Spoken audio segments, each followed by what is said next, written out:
Welcome to World News by Denis Halandzovskyi.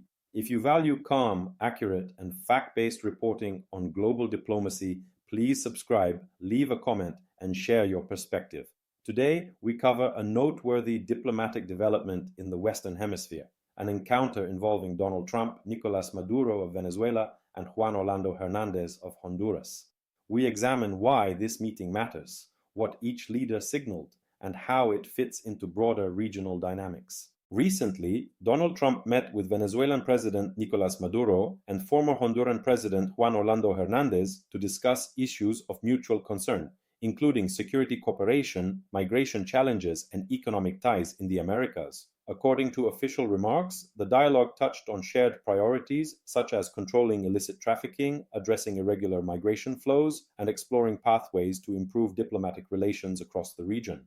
For Trump, the meeting represents an effort to engage with leaders whose countries are central to migration and security issues affecting the United States and neighboring states. Nicolás Maduro, whose government in Venezuela has faced sustained sanctions and diplomatic isolation from Washington, emphasized the need for mutual respect and an end to punitive measures he says have worsened economic hardship for Venezuelans. Maduro portrayed the dialogue as a step toward normalizing relations and addressing humanitarian needs in his country.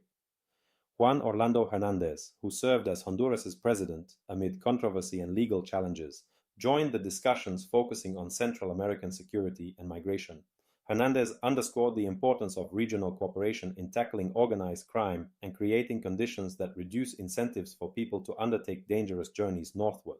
Participants framed the meeting as a diplomatic step that could help build consensus on managing complex issues that transcend national borders. While no formal agreements were announced at the time, the exchange of views highlighted areas where shared interests might allow for future collaboration.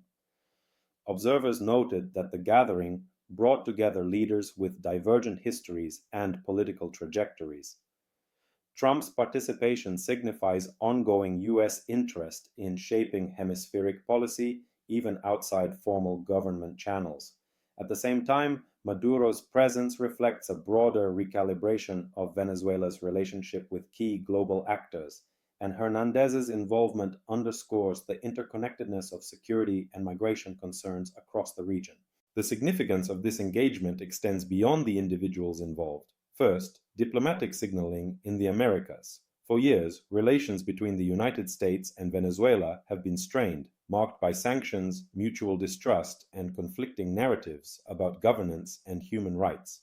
A public meeting involving Trump and Maduro suggests a willingness, at least rhetorically, to lower tensions and explore opportunities for dialogue.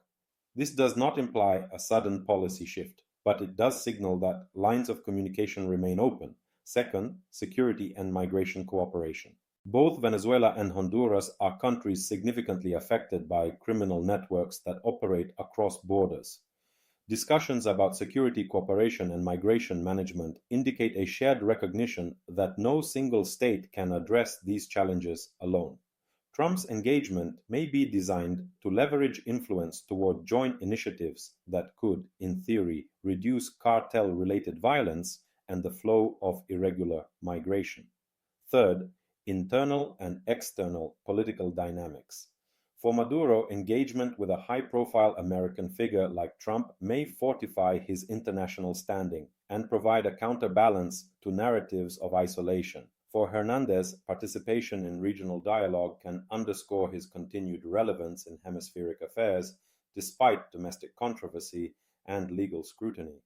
Internationally, other governments are likely watching closely. Latin American states have diverse relationships with both the United States and Venezuela, and debates over sovereignty, intervention, and cooperation shape regional policy choices.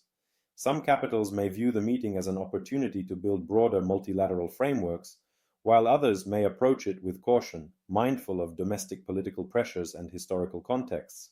Finally, the encounter highlights how diplomacy and informal dialogue can intersect with formal policy, especially when leaders are seeking avenues to address transnational issues that affect security, economy, and human mobility. Thank you for watching this analysis on world news by Denis Halandzovskyi. If you found this explanation helpful, please subscribe, leave a comment, and share your perspective. Independent reporting helps us understand how diplomatic engagement shapes our world. Stay informed and see you in the next update.